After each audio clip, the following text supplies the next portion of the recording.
जय हिंद। आपको हम पॉलिटी में भाग 1 और भाग 2 पढ़ा दिए थे।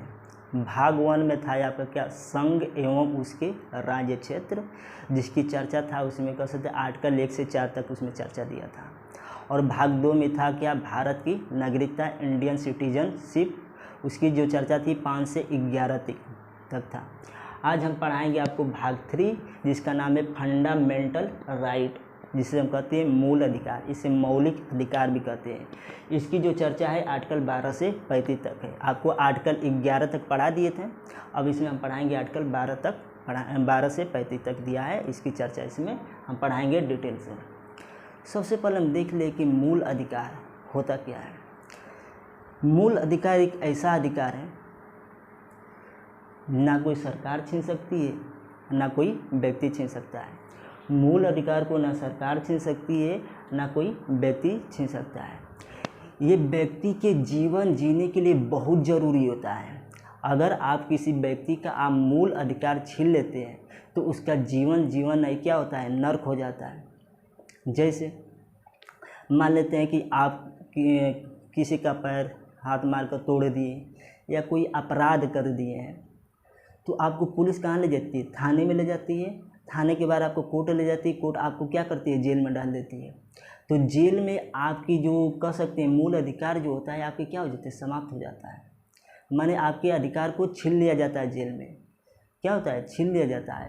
तो मूल अधिकार को एक ऐसा अधिकार है जो व्यक्ति के जीवन जीने के लिए क्या होता है, बहुत ज़रूरी होता है। इसलिए इसे हम क्या करते हैं, नैसर्गिक कहते हैं। क्या कहते हैं, नैसर्गिक कहते हैं। ये हमको अधिकार देता है, ये हमको क्या करता है, अधिकार देता है कि आपको अधिकार है, आप बोलिए, घूमिए, कहीं जाइए, कहीं फिरिए। ये हमको क्या करता है, अधिकार देता है। इसलिए इसे हम फ्रांसीसी भाषा में क्या कहते हैं, मैग्ना कार्टा कहते हैं। पूछेगा कि संविधान के किस भाग को मैग्ना कार्टा कहते हैं, तो भाग 3 को। अगर यही पूछेगा कि मैग्ना कार्टा शब्द का प्रयोग सबसे पहले कहाँ पर हुआ था, तो इंग्लैंड में। मैग्ना कार्टा शब्द का प्रयोग सबसे पहले कहाँ हुआ था, तो इंग्लैंड में। आप पूछेगा कि संविधान के किस भाग को हम मैग्ना कार्टा कहते हैं, तो भाग 3 को हम क्या कहते हैं, मैग्ना कार्टा कहते हैं। ये जो हमारा मूल अधिकार है ये अमेरिका के संविधान से लाया गया है। कहाँ की, अमेरिका के संविधान से लाया गया है। हमने बताया कि मूल अधिकार को ना सरकार छीन सकती है, ना कोई व्यक्ति छीन सकता है। लेकिन एक होता है आपका क्या, कानूनी अधिकार। कानूनी अधिकार को क्या होता है, सरकार छीन सकती है लेकिन कोई व्यक्ति नहीं छीन सकता है। जैसे कानूनी अधिकार में ही आपका क्या है, एक संपत्ति का अधिकार है। जो संपत्ति का जो अधिकार है ये पहले मूल अधिकार में ही था। क्या होता, पहले मूल अधिकार में ही था। तो सरकार जब कोई कह सकते सड़क बनाती थी या रेलवे लाइन बिछाती थी या कोई भी सरकारी कार्य होता था, तो लोग अपनी संपत्ति को नहीं देते थे, कहते थे कि ये हमारा क्या है, मूल अधिकार है, हम इसको नहीं देंगे। तो सरकार को बहुत दिक्कत हो जाती थी।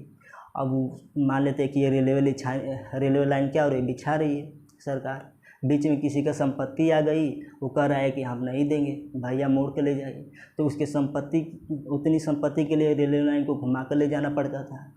तो सरकार को बहुत प्रॉब्लम होती थी। तो सरकार ने दिमाग लगाया, उसमें थे मोरारजी देसाई ने इसके लिए क्या किया, एक संविधान संशोधन किया, 44वां संविधान संशोधन, जो 1978 में हुआ। मोरारजी देसाई ने 44वां संविधान संशोधन के तहत संपत्ति के अधिकार को हटाकर कहाँ रख दिया, कानूनी अधिकार में। अब आप देखते हैं कानूनी अधिकार में क्या हुआ, रख दिया। अब आप क्या होंगे, आपकी संपत्ति को क्या होती है, सरकार छीन लेती है। देखते हो ना, कहीं भी सड़क बनती है या रेलवे लाइन बिछता है तो सरकार आपकी संपत्ति को क्या करती है, ले लेती है। तो अब संपत्ति का अधिकार हमारा क्या हो गया है, कानूनी अधिकार हो गया है, जिसे सरकार छीन सकती है लेकिन कोई व्यक्ति नहीं छीन सकता है।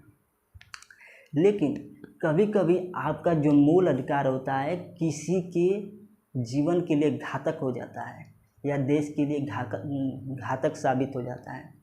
कहोगे कि सर कैसे। मान लेते हैं कि आप किसी का कह सकते हैं कि आपका मूल अधिकार है घूमने फिरने रहिए, तो आपका मूल अधिकार है कहीं भी आप घूमिए, तो आपकी कहीं किसी के घर में ले जाएंगे, कहीं कुछ कर लेंगे। तो मूल अधिकार को निलंबित, यानी जो निलंबित करने का जो कार्य करता है वो राष्ट्रपति जी करते हैं। यानी आपके मूल अधिकार को निलंबित कौन करता है, तो राष्ट्रपति जी करते हैं। निलंबित का मतलब क्या होता है, जैसे आप देखे होंगे कि रेलवे एनटीपीसी के जो छात्र थे वो क्या कर रहे थे, धरना दे रहे थे, ट्विटर पर ट्वीट कर रहे थे, वे रेलवे की मांग कर रहे थे। तो अगर हम कह दें कि मान लेते हैं कि देश में इमरजेंसी लगी है, नेशनल इमरजेंसी लगी है, मान लेते हैं भारत और पाकिस्तान के बीच युद्ध चल रहा है, उधर क्या हो रहा है, युद्ध चल रहा है, इधर अगर मान लेते हैं कि रेलवे के जो छात्र थे अगर वे क्या करने, धरना देने लगे, तो सरकार इस छात्र को देखेगी या अपना देश को बचाएगी, फंस जाती है बात यहाँ पर। तो सबसे पहले तो भाई देश प्रेम है, देश को आगे बचाया जाएगा, तब छात्रों को क्या होगा, बचाया जाएगा। तो उस कंडीशन में क्या होगा, उन छात्रों को क्या किया जाएगा, हिरासत में लिया जाएगा, यानी उसको क्या किया जाए, हिरासत में लिया जाएगा। कुछ समय के लिए उनके मूल अधिकार को क्या किया जाएगा, छीन लिया जाएगा।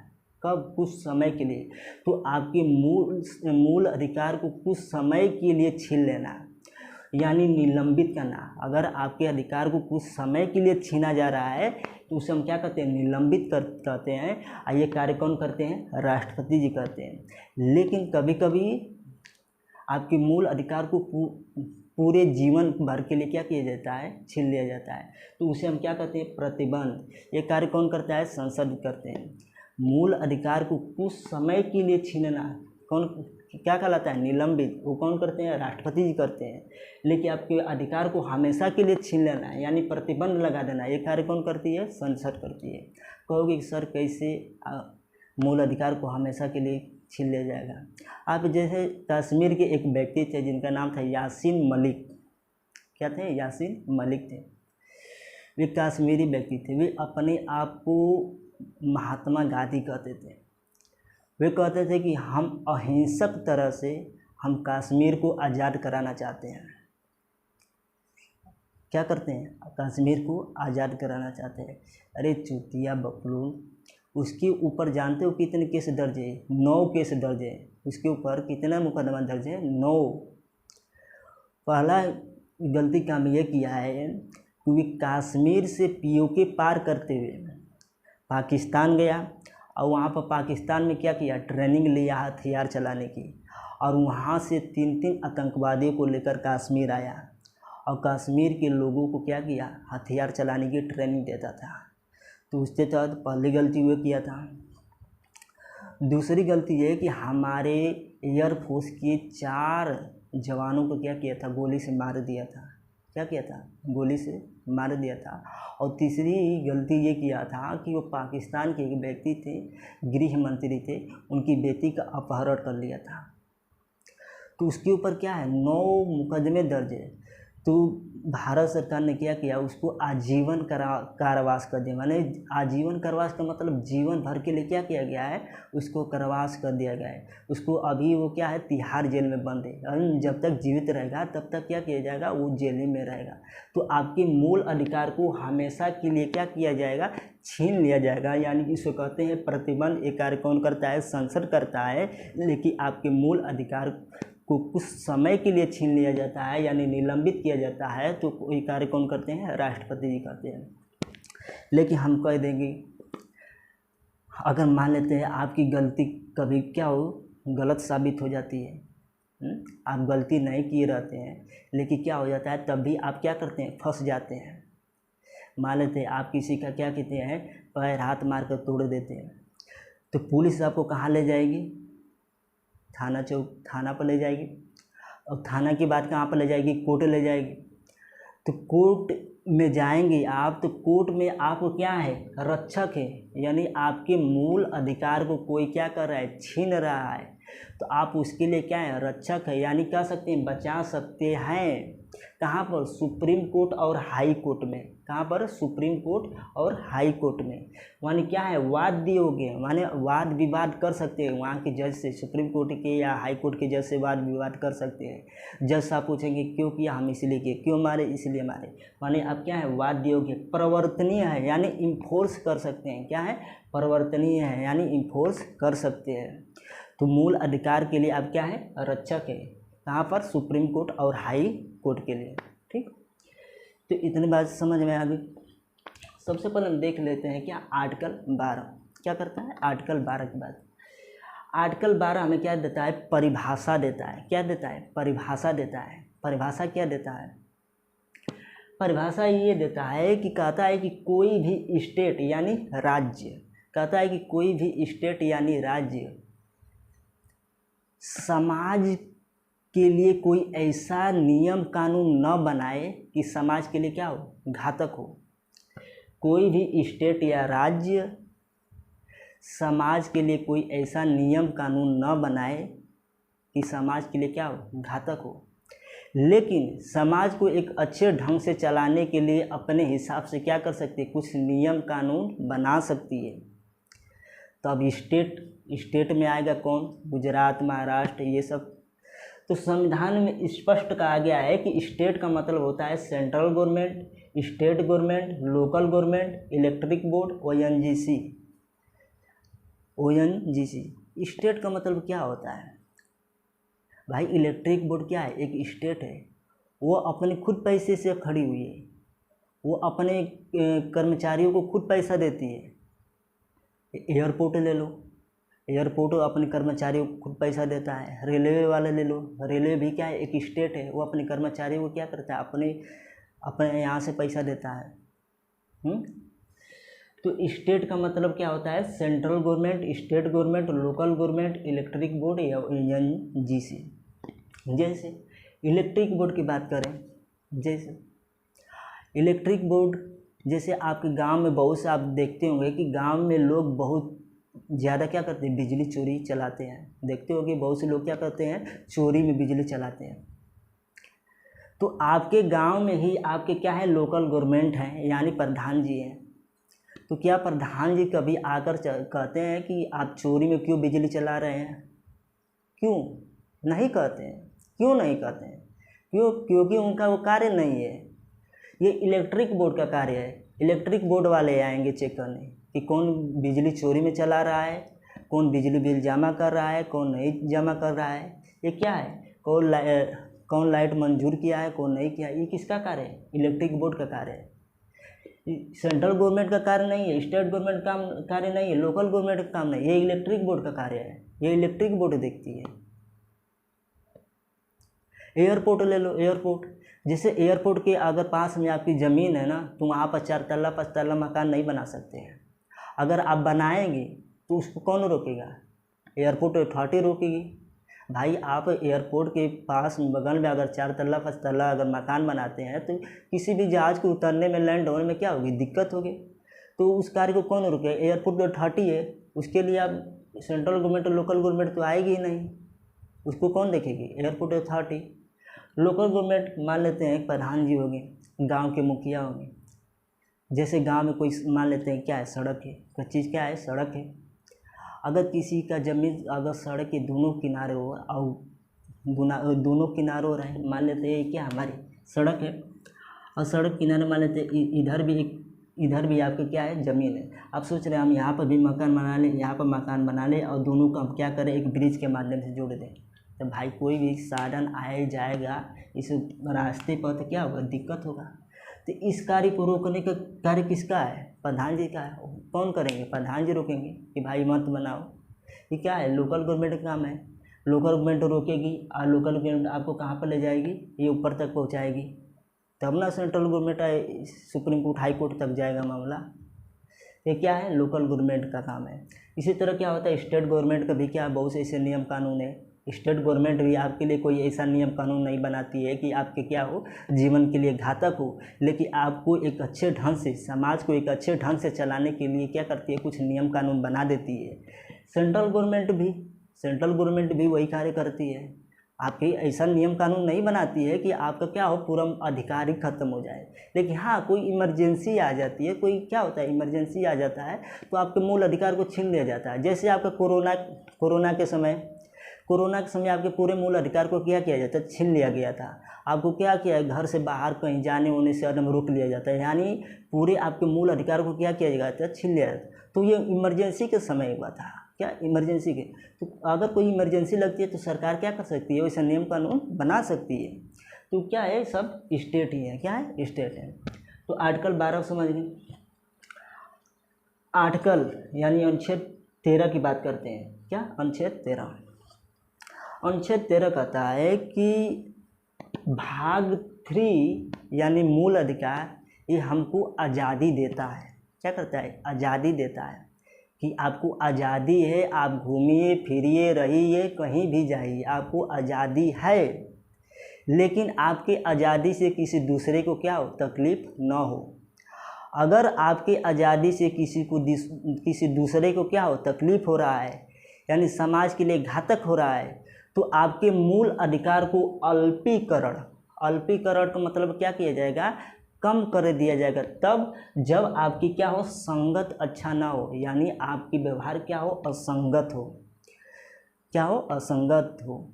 तो आप आपके मूल अधिकार से अगर किसी को क्या हो रही है, तकलीफ़ हो रही है, आपके अधिकार से समाज के लिए घातक हो रहा है, देश के लिए घातक साबित हो रहा है, तो आपके मूल अधिकार को अल्पीकरण यानी कम कर दिया जाएगा, तब जब आपकी क्या हो, संगत क्या हो, खराब हो, यानी असंगत हो।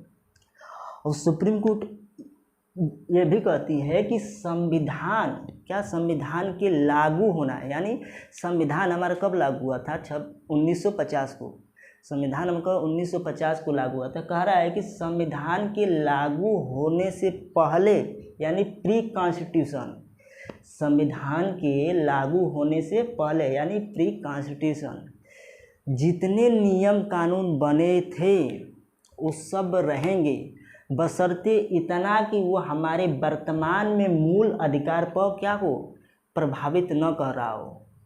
संविधान के पहले जितने नियम कानून बनाए गए थे वो सब रहेंगे, जैसे आपकी क्या आईपीसी से धाराएं जितनी थी वो सब क्या है, ये संविधान के लागू होने से पहले ही बने थे, वो आज भी लागू है।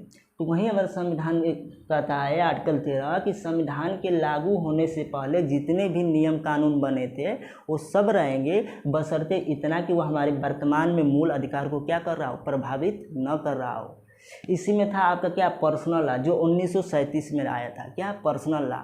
पर्सनल लॉ क्या होता है, जैसे हिंदू और मुस्लिम के लिए क्या होता है, एक अलग अलग कानून बनता है। आज भी देखते होंगे मुस्लिमों के लिए क्या होता है, एक अलग कानून बनता है, जैसे शरिया का कानून हो गया। हिंदू के लिए क्या होता है, एक अलग कानून बनता है। इस्लामियों के लिए क्या होता है, एक अलग अलग क्या होता है, नियम कानून बनता है। तो आज भी ये कार्य होता है। जैसे पर्सनल लॉ में यह था या क्या, 3 तलाक। क्या था, 3 तलाक।